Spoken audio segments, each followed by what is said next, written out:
उस महिला ने अपना सारा समय अपने करियर पर ध्यान देने में लगा दिया था और इसी दौरान उसकी जवानी भी निकल गई। नतीजतन लगभग 40 साल की होने के बावजूद वह कभी किसी रिश्ते में नहीं रही। मेनोपॉज आने से पहले किसी गैर लालची इंसान को ढूंढने के लिए उसने एक अजीब योजना बनाई। वह भिखारी बनकर लोगों के दिल को परखेगी। जो भी एक भिखारी की मदद करने को तैयार होगा वही उसके बॉयफ्रेंड बनने के लायक होगा। एक डिलीवरी ड्राइवर वहाँ से गुजर रहा था। उसने उसकी दयनीय हालत देखी और दया करके उसे $10 दे दिए। महिला की आंखें तुरंत चमक उठी। उसे लगा कि शायद यही वह सच्चा साथी है जिसका वह इंतजार कर रही थी। वह तुरंत आगे बढ़ी, उसका हाथ पकड़ लिया और उसे परखना जारी रखा। उसने बेबस चेहरा बनाकर कहा कि उसके पास घर जाने के लिए पैसे नहीं है और उससे थोड़ा और पैसे देने को कहा। आदमी ने पूछा कि उसे कितने पैसे चाहिए, तो महिला ने कहा $100। आदमी को यह थोड़ा ज्यादा लगा, लेकिन उसकी हालत देखकर उसका दिल पिघल गया और उसने अपने पास के आखिरी $100 भी उसे दे दिए। महिला ने पैसे लेकर गंभीरता से कहा कि वह उसका पैसा यूं ही नहीं लेगी। अगर उसे कभी मदद की जरूरत हो तो वह उससे मांग सकता है। आदमी ने सोचा कि वह मजाक कर रही है और वहाँ से जाने लगा। तभी उसकी माँ का फोन आ गया। असल में उसने पहले अपनी माँ से झूठ बोला था कि उसकी एक CEO गर्लफ्रेंड है। आज उसकी माँ का 60वां जन्मदिन था और उसने कहा कि वह अपनी होने वाली बहू को घर जरूर लाए। साथ ही उसने बताया कि उसकी पहली मोहब्बत भी जन्मदिन की दावत में आएगी और अगर वह आज अपनी CEO गर्लफ्रेंड को नहीं लाया तो वह उसकी शादी उसी पहली मोहब्बत से करवा देगी। आदमी का दिमाग चकराने लगा। वह पहले से ही अपनी लालची एक्स से परेशान था। तभी उसे अचानक उस भिखारी महिला की बात याद आई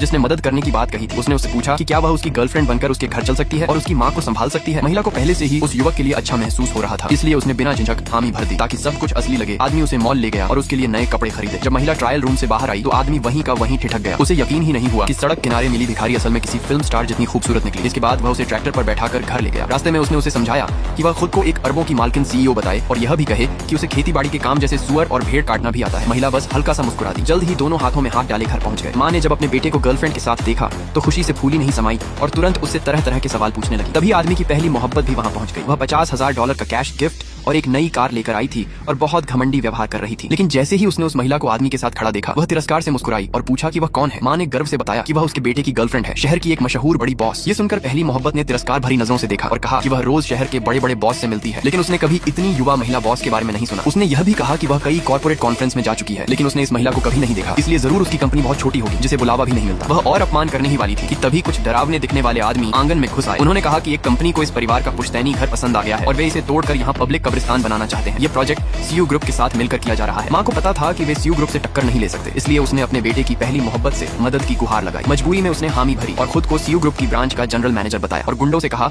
कि उसे इज्जत दें और इस मामले को किसी और दिन निपटाएं। लेकिन उसकी बात का कोई असर नहीं हुआ। जब उन्होंने देखा कि परिवार जाने को तैयार नहीं है तो उन्होंने जबरदस्ती घर गिराने का आदेश दे दिया। तभी जब सब लोग निराश हो चुके थे महिला अचानक चिल्लाई, रुको, और कहा कि वह CEO ग्रुप की चेयरमैन है। अगर वे सहयोग जारी रखना चाहते हैं तो ठीक, नहीं तो तुरंत यहाँ से चले जाएं। यह सुनकर सब लोग हैरान रह गए। तभी आदमी की पहली मोहब्बत आगे आई और उसे बेनकाब करने लगी। उसने कहा कि CEO ग्रुप की चेयरमैन इस इलाके की सबसे अमीर इंसान है और ऐसा व्यक्ति कभी भी इस गरीब आदमी से प्यार नहीं करेगा। इसलिए उसने महिला से कहा कि वह दिखावा करना बंद करे। ये सुनकर महिला ने कोई सफाई नहीं दी। उसने अपना फोन निकाला, एक नंबर डायल किया और ठंडी आवाज में कहा, किसने तुम्हें इतनी हिम्मत दी कि तुम मेरी होने वाली सास का घर तोड़ने चले आए।